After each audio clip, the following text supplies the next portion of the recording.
This is CGTN, China Global Television Network.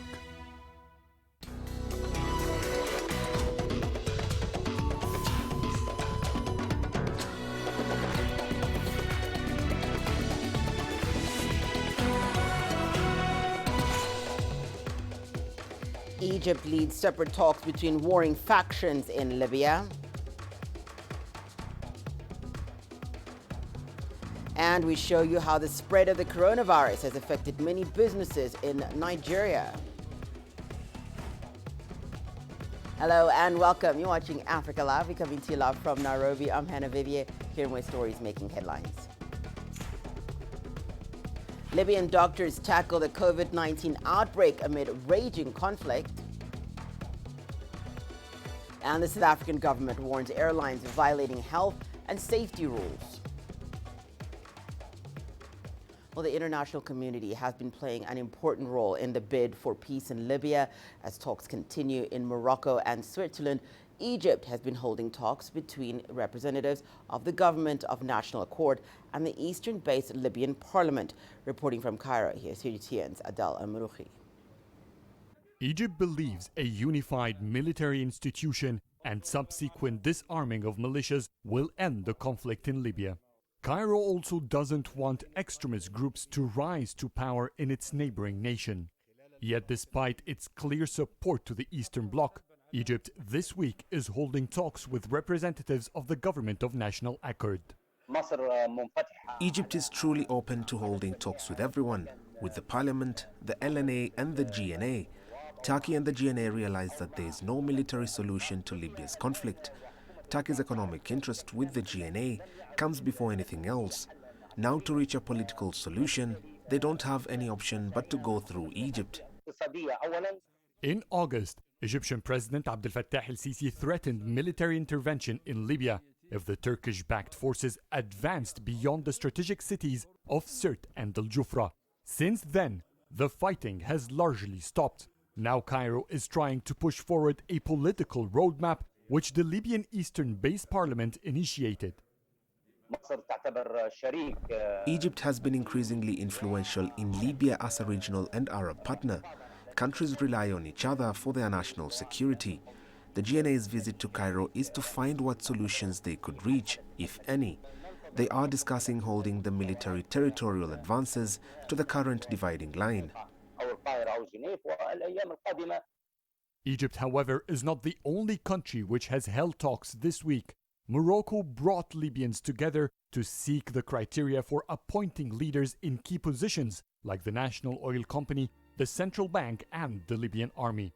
In Switzerland, Libyans have agreed on modifications to the Eastern Parliament's vision for an 18-month transition plan. Tunisia and Algeria, too, will be hosting another round of talks soon. This marathon of talks is just to consult. They are not binding negotiations. They are a result of international pressure, not the result of a Libyan movement. Therefore, I believe all future talks are going to be very complicated. They're waiting for the results of the 5+5 military talks, because all these talks depend on the success of the military talks. The Libyan talks in Morocco and Switzerland are showing little signs of hope that there might be an agreement coming to the light soon. And for now, all interested nations in the Libyan conflict are crossing their hands, hoping that the ceasefire would last to make these efforts successful. Adel Amrouchi, CGTN, Ras Sidr, Egypt. Meanwhile, Libyan medics have been battling the outbreak amid a raging conflict that has split the country. Although coronavirus numbers are recorded to be just above 20,000 cases, the United Nations says the figures could be higher. Here's CGTN's Mohammed Abubakar with insights from medical practitioners. Aisha Milad Belhasna is a nurse at a quarantine center in Misrata. She deals with coronavirus patients, and it is here that she contracted the disease and learnt a few lessons on life and death. I felt everyone's pain. I felt the symptoms they experienced. They are very severe symptoms, especially the tightness of breath. It was the hardest thing I went through since my diagnosis. Suddenly, the air starts to decrease bit by bit until you reach the point where you feel like you're losing your life. When the first coronavirus case was reported in her nation, she was one of the few medical experts deployed to the front line. Meanwhile, fighting between Eastern forces and the Tripoli-based government troops was raging. However, the fear of death was not on her mind. When I came to the center, I didn't think of the fact that this is the coronavirus and we might get infected and die. I came here because it was my duty to be here. Her colleague, Hamza Abdurrahman Jelwal, who is a supervising nurse at the center, has not seen his family since Libya's lockdown began in March. Jelwal also tested positive and was quarantined at the facility. Upon getting better, he switched roles from being a patient and again went back to work as a medic. It has not been easy for him like many of his co-workers. We started in March but closed for several reasons like poor organization for a month. Ever since we reopened, we have not received any salaries from the state. The two medics' situations sum up the harsh conditions that health workers in Libya are working under. There are limited resources in the Misrata Quarantine Center. This doesn't allow a large number of cases. God forbid if this virus spreads more than it already has. We are currently in the dangerous phase. For example, if I'm working in this ward, I can't work anywhere else, which means I won't have an extra income. It is because when you work in an infectious disease, you risk spreading the disease further. Yet I do not get compensated for staying here. Due to the ongoing conflict, many experienced medical experts have fled the country. Most medical facilities had shut down way before the pandemic landed. And the government is also facing financial constraints due to an ongoing blockade of oil exports by Eastern forces. Mohammed Abubakar, CGTN. It's been 6 months since the World Health Organization declared COVID-19 a global pandemic. Like in other parts of the world, several businesses in Nigeria have been adversely affected. Many have had to lay off staff, while some have shut down. CGTN's Kelechi Kalam reports on how some businesses are adapting despite tremendous pressure. Another client's order heading out for delivery. It's a new strategy embraced by Woks & Koi, a Chinese restaurant in Nigeria's capital, Abuja. Before the coronavirus pandemic, it operated majorly as a dine-in, where clients love to relax and treat themselves to some Chinese cuisine. But with the COVID-19 lockdown and restrictions, the dine-in was no longer an option. And several restaurants and diners like this one were forced to close shop. But for the management of Woks & Koi, shutting down wasn't an option. They turned to digital marketing to keep the business going. For me, I would say COVID-19 has made us to have more customer, more client by ordering online or sometimes by giving us a call on our contact number. We have our Instagram page whereby we showcase our meal, our food, and we have calls from there. And like I would say, like 60% of most customers we have now with this COVID-19 pandemic are customers that we don't know are new clients because they made use of the social media service to make an order. But transitioning hasn't been a walk in the park. Management and staff are still struggling to deal with the challenges that come with the new system, especially as their customer base expands. We have 2 bikes that do our deliveries, and that is not enough because of the turnover of customers. Because of the major securities stopping you on the road, doing all these checkpoints, sometimes our customers do complain of the order getting to them late. Nigeria has been reopening various sectors of its economy. For instance, just recently the country's international airspace reopened.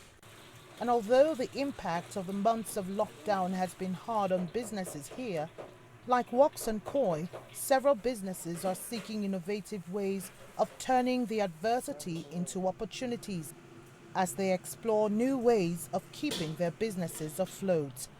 Kelechi Emekalam, CGTN Abuja, Nigeria. Over in South Africa, the Transport Minister Fikile Mbalula has warned passengers and others airlines against flouting COVID-19 regulations at the country's OR Tambo International Airport.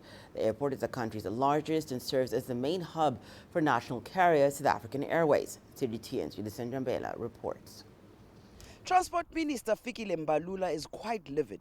He wants all those who ignore the safety regulations that have been put up to ensure passenger safety to be harshly dealt with. Mbalula was speaking at OR Tambo International Airport in Johannesburg, where he inspected the airport's adherence to COVID-19 regulations and directions. I received a complaint that some of the airlines are not observing the regulations on board, and they have totally lapsed in relation to the regulations. There is no enforcement of masks, and there is no sanitizing and all of that. So we want to deal with that, because we can't allow airlines to break the measures that have been set by the government in relation to observing stringent measures when it comes to safety on board. We want to indicate that that kind of behavior cannot be tolerated. We do have cases, Minister, where some passengers, in fact, have been arrested upon arrival at their destinations. And that is not what we want to see, because we want to keep the issues of compliance to a level that they are intended to. The airports company South Africa, or AXA, however, continues to assure the public that it has put adequate safety measures to protect passengers. AXA is a state-owned entity that manages South Africa's 9 biggest airports. We will always maintain legislative standards around PPE, ensuring that passengers arrive having completed their medical declarations to really make the passenger journey a very smooth and quick one. As the travel gets becoming really quite desirable for passengers, the numbers will continue to increase. We are ready, we are prepared, and we welcome all the passengers to come through in their numbers. Meanwhile, as South Africa prepares for level 1 of lockdown, the Transport Ministry is already looking into allowing international travel. It is top on our agenda to look at that. And as we do that, we benchmark ourselves against other countries. And also, it is not just going to be an opening for everybody just like that. We're going to benchmark ourselves and look at the scientific measures we need to take into consideration. Regional travel will only be permitted during level 1 of the lockdown. All international passenger flights are still prohibited, except those flights authorized by the Minister of Transport. Judith Njambela for CGTN in Johannesburg, South Africa. Let's head over to East Africa now, where Tanzania and Uganda have signed an agreement which paves the way for the construction of a crude oil pipeline. It will run from Ugandan oil fields to the Tanzanian port of Tanga. The paperwork detailing how both countries would benefit from the pipeline was signed in Chato town in northwest Tanzania by the presidents of both countries. The project is estimated to cost $3.5 billion. Here's CGTN's Isaac Lukando with the details. Tanzania and Uganda have signed an agreement on profit sharing for the East African crude oil pipeline. 80% of the 230,000 barrel per day project will pass through Tanzania. Prolonged negotiations and the coronavirus pandemic had delayed the signing. The subsequent smaller agreements should be sped up. We want results and they must be positive, and that is why Museveni signed and I signed. I will deal with anyone on my side that causes delays. According to the Tanzanian government spokesman, once the project is in place, Tanzania will earn $3.2 billion and create more than 18,000 jobs over the next 25 years. On his part, President Museveni also stressed the importance of moving ahead with the project. We must begin.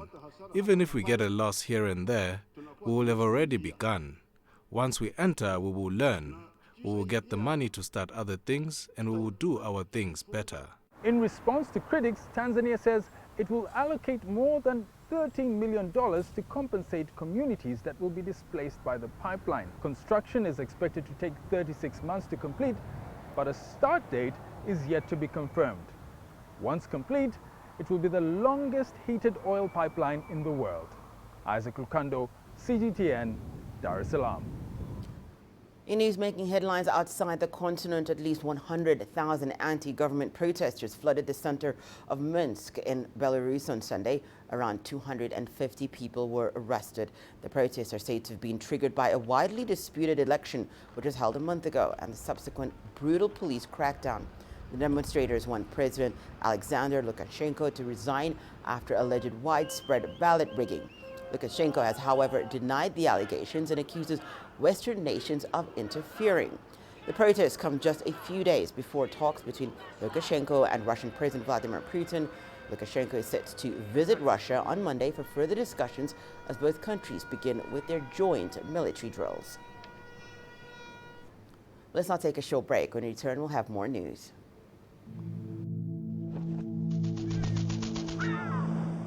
How will your world change today? What happens here? What happens there? Or what you make happen for yourself? If it matters to you, it matters to us too. Your stories are the stories that need to be told. AfricaLive.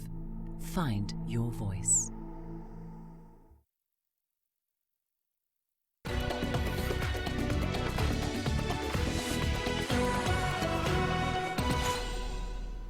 Welcome back. Let's head over to Zimbabwe now, where a tortoise, believed to be the oldest in the country, continues to be a major attraction at a park outside the capital, Harare. Tommy the tortoise has been wowing visitors, both young and old, at the Lion Park for over 5 decades now. CGTN's Farai Mwakatuya tells us more. At the Lion Park, you get to see the majestic felines up close and personal.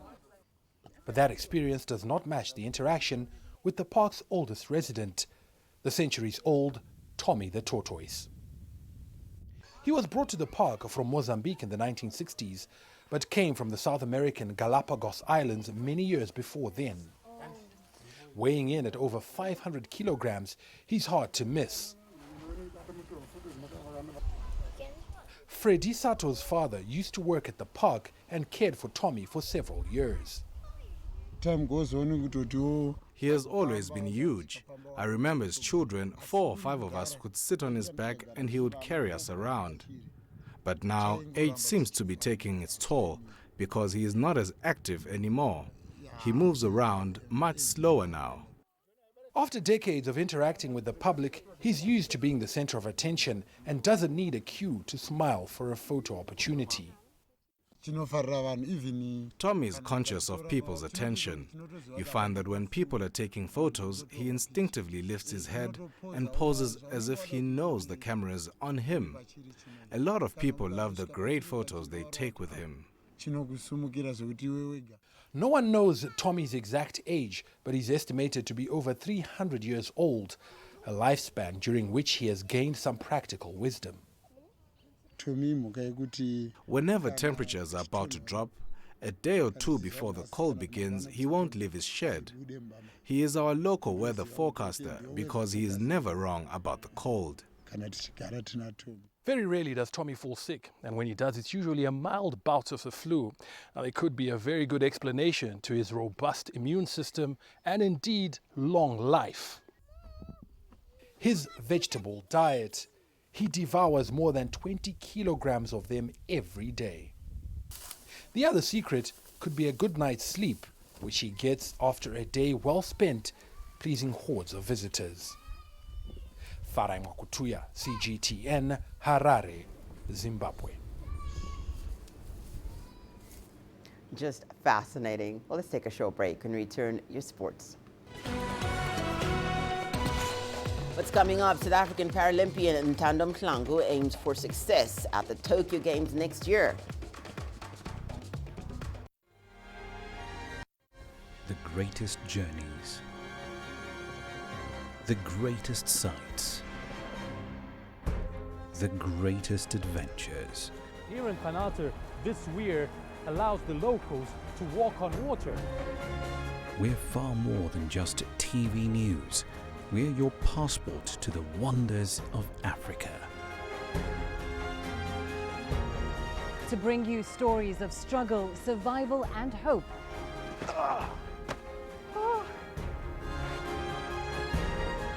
So let's explore.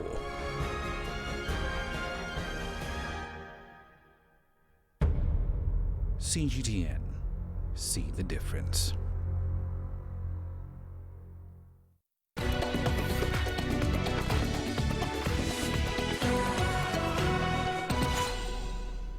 Time now to take a look at what's happening in the world of sport.